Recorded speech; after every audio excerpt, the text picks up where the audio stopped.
Hey everybody, Doug Walker here. I'm shooting this just before I go do another shoot, so it might be a little short, I apologize, but I don't have a ton to say about this. And Rob apologizes he couldn't be here for this one either, but I think his thoughts and mine are pretty similar on this, and you can check his Facebook if you want to know what he thought of it. But this is Hunger Games Mockingjay Part 1. In this one, we have, for anyone that's been keeping up with the movies, Katniss has been saved, but Peeta is left behind, and now they want to make her the voice of the rebellion. They want to make her this person that everybody can get around, and they want to put her on posters and make her this huge icon so that the rebellion can officially get, not only can it get bigger and stronger, but they can actually win, and people need motivation. They need a face to go along with it, and she's going to be the face. But she doesn't want to because of all the stuff we saw before. She's not the best at it. She's not a very good actress. So a lot of the film is pretty much just them trying to find out how to sell her, like how to sell the icon and make her heroic. And a lot of it is spent underground in the trenches, and there's actually not that much action in this, which is kind of surprising because it's 2 hours long.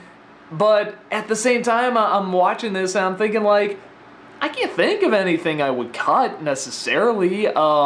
Maybe one or two scenes I punch up with, like, I don't know, like a hint of comedy or something, but I mean, it does take itself very seriously, and that's always sort of been both sort of the charm and the horrificness of the series, is that it does take itself so seriously. You know, the violence, when there is violence, is still pretty extreme. There's even, God, almost Holocaust-style imagery that, like, I was kind of moving a little bit in my seats, like, oh, it's a little uncomfortable. Which, I mean, I get it, and I don't think it's necessarily directly trying to address the Holocaust. This is when she goes and visits her old district, which is like, you know, you see the bodies on the ground and stuff. I mean, we've seen, whatever, Terminator and stuff like that. Something about this one did seem particularly unsettling, and maybe it's just me. Maybe, like, nobody else thought about it. But for me, it was, like, really uncomfortable. But again, it's trying to make it gritty and real. I don't think they were trying to, like, say anything or be in bad taste or anything like that at all. I think it's more just a me thing.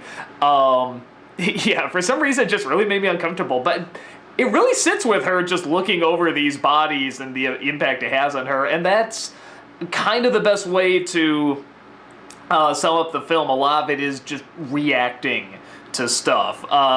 You don't see a lot of what's going on above. It's more them reacting down below, which in most movies I would find really boring, and I'd be like, why aren't we seeing the action? Why aren't we seeing all this stuff? But I think because the acting is strong, and for me, the fact that they're coming at, again, from the angle, this is one of the reasons I enjoy these movies, they're coming at from the angle of the marketing, and the power of the marketing, and the power of perception.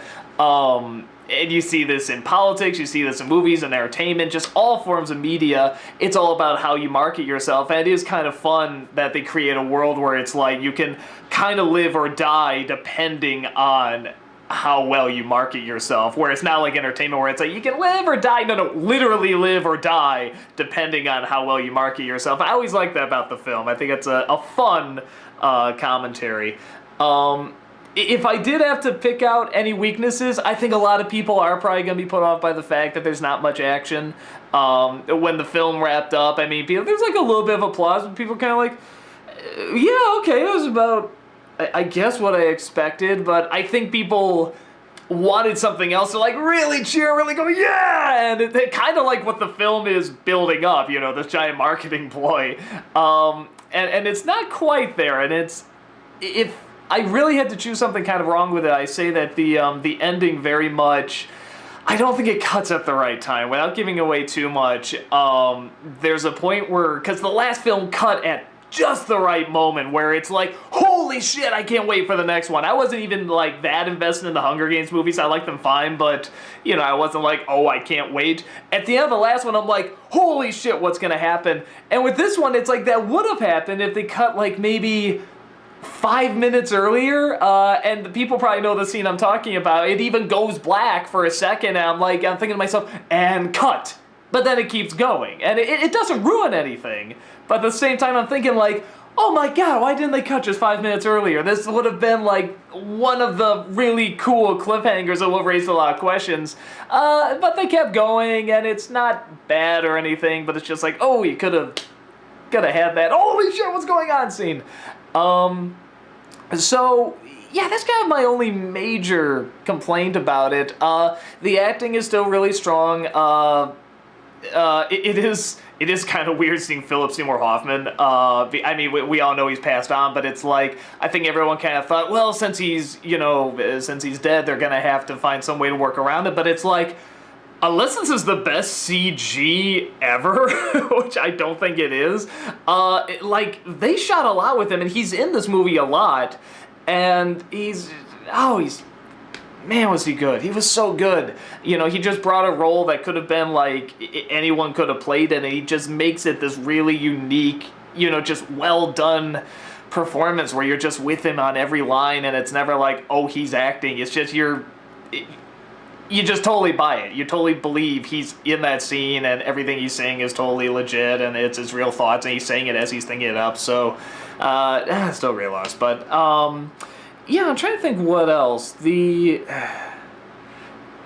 I mean, I think people will probably be thrown off a bit by there not being too much action in it, but they know another film is coming. I've never read the book, so I don't know what's going to happen. And it's still very much, even though it's underground, it's still very much about the publicity and the media, which I like. And I like the more people can realize that the stronger the icon and the image, the stronger the manipulation, the more likely you are to get what you want. Which is why, man, some of these people, like, we just had the elections recently and stuff, and it's always like, oh yeah, this person will lead the way. It's like, wake up, people. I mean, you can pick whoever. I'm not even, picking out a politician or anything. It's just, this is all how it works. There is no savior, guys. It's just not gonna happen. There's just people who are gonna sort of maybe make it work, and people that are just gonna screw you. It's how much do you take of each? How much has the less and the more? I mean, it's just, but that's very much what the media tries to do. They try to make the big savior, and they try to do the big, everything is in this person. If you don't do this, you will have dire consequences, placed upon you. So I like that this film really, really, again, just shows the power of that, and how clever you have to be, and even the subtlest little things.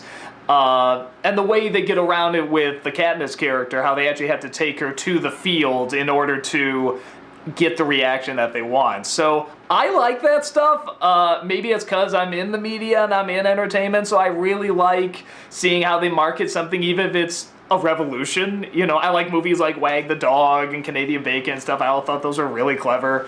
So this movie's right up my alley, and I really enjoyed it.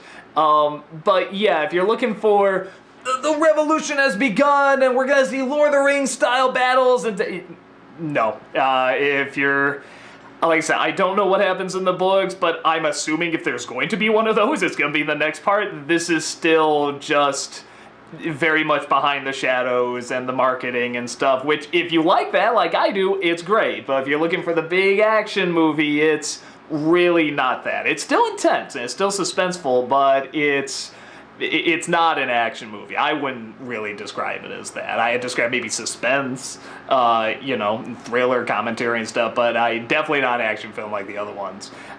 So take that for what it's worth. Hopefully you can come to your own conclusions about it, and yeah, that's about it. I'll see you next review. Take care.